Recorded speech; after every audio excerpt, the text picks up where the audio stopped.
Taka kula vizuri, jo kwenye genge la kibatalio. Nyanya chungo mzima, genge limeshamili jamani.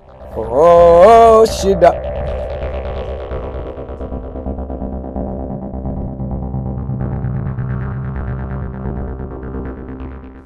Kibatali, unashtuka nini?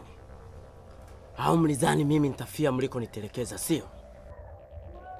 Samani sana. Tafadhali naomba unisamehe Huseni. Wasikia. Nyinyi kwangu ni kama bwege nazi tu. Maisha yangu anayaamua Mwenyezi Mungu, ashaniandikia kitabu changu. Kwa hiyo naishi kulingana na kurasa zangu ni ngapi. Kitu ambacho sitaki kukisikia kutoka kwako ni kwamba sasa hivi Kibatali umepoteza uwezo wa kufuatilia na kuchunguza mambo. Naomba uniambie juu ya hii harusi ya Batuli mpenzi wangu inayoendelea. Kuhusu harusi ya Batuli, tukae kidogo hapo.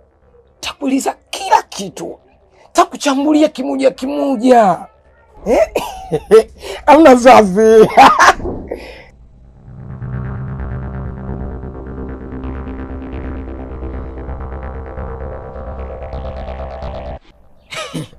Unajua bwana, nataka nikwambie jambo. Sijaacha kuzumbea.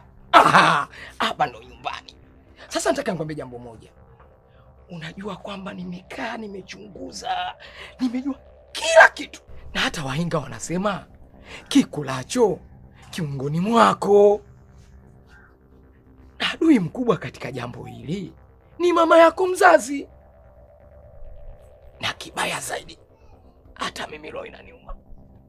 Anashirikiana kabisa na mtu wa karibu ambaye ni mama mkwe wako wewe.